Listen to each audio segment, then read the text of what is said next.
No, I don't think we were lousy with the ball. I think we want to make them or challenge them more on the front foot on that wicket, which I thought Australia did very well. I thought they set us up nicely with some of the dismissals.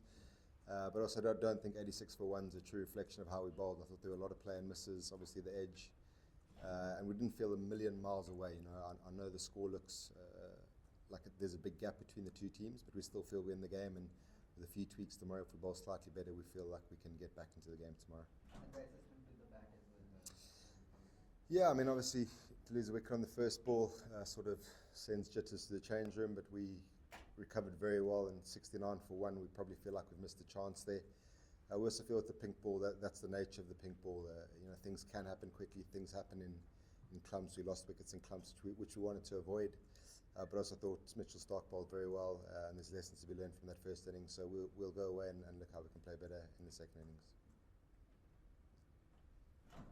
Any more questions? Yeah. Do you think playing less matches with pink ball had something to do with the performance of Indian team today? No, I don't think so. We went to Canberra, and obviously there was a lot of rain in Canberra, so we didn't get the amount of prep we wanted. But I think Australia is not too far behind in the amount of prep they would have done. There was a Shield game in November for some of their players. You know, the Ranji Trophy is obviously a different time of year, but they're trying to bring it in there. I just think it's the nature of it. If you're going to bring the pink ball into it, it's obviously great for the crowds. It's a little bit different for the players, and we try to use the week as best we can to help them to adapt to the small differences. I don't think there are huge differences, and I certainly don't think the prep there's anything to read into about how the guys performed today. Ryan, was there any discussions about, last time around also we pulled it back in the second, specifically in the, the first innings where Aussies were down. So were there any discussions about that also? That is that giving confidence to Indian team that yes, we can pull it back tomorrow morning? The first session will be the crucial. Is that where we are thinking right now? Yeah, a lot of confidence from Perth, getting bowled out for 150 and then getting right back into the game. And the difference in scores at the moment is just under 100, so there's obviously a lot of work to be done. Sorry, I thought I switched that off.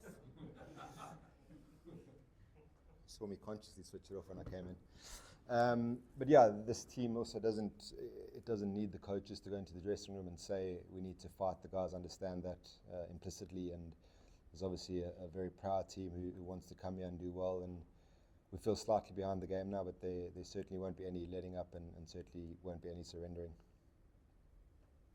You've had 30 odd overs under the lights now, so the ball will be getting a bit older tomorrow. Will part of the challenge be controlling that run rate so that if the second new ball becomes a factor, you've still Australia not too far ahead? Yeah, obviously we're aware of the second session being sort of the main strike session, but when you only get 180 runs, you don't want to leave it too late. I thought the guys were excellent tonight in controlling the run rate, but we'll try to balance the two things. You make a great point about when to attack and when to sit back. We also don't want to wait till the second session to make our move. So I think we'll go as hard as we can in the morning, but be slightly conscious of what the rest of the day looks like and what we need to do to get back into the game.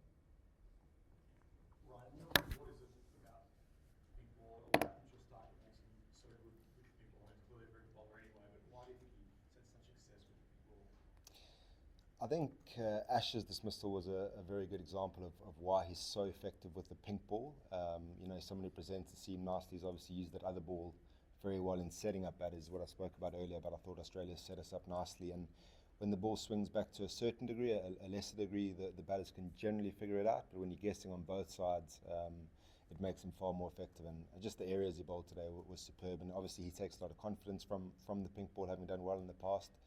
And he's probably the main exponent of swing bowling out of the two teams. So that's why. Ryan, at the start of India's bowling innings, was it almost like the ball was doing too much for India to control it? No, I don't think so. I think if anything, the lengths could have been slightly fuller to encourage more play. I thought Australia left very well as well. It seemed to be a trademark of the way they played, or certainly those two in any case. They left on length very well. We kind of feel the swing and the seam is a little bit inconsistent, which makes it tough for both parties. But there certainly is a little bit of swing and a little bit of seam still there. So we're not flat at the moment. We're pretty confident we can still turn it around.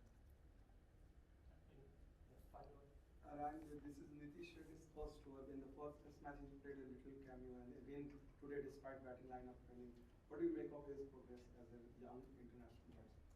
We are so chuffed with him. From the prep week in Perth, where he looked like he still needed to figure things out, the way he worked in Perth and the game plans he implemented in Perth to get crucial runs there. I think to get us to 150 in that first game was amazing. Just the way he's gone about his work here. So obviously the first pink ball game he's playing in. There's still a little bit of work to do. He's very raw, but for a young kid, a 21-year-old, to come out like that and play 3 innings of the quality he has, it's super exciting. Being rewarded by being back to bat 7 in this game. There's obviously a chat around about Washi not playing, but he's done everything a young player could do in a very short space of time, and we think he's got a very high ceiling. So, one last. Yeah, and you spoke about Washington. Just the thinking behind Ashwin coming to Washington, when he was here yesterday and spoke highly about Washington.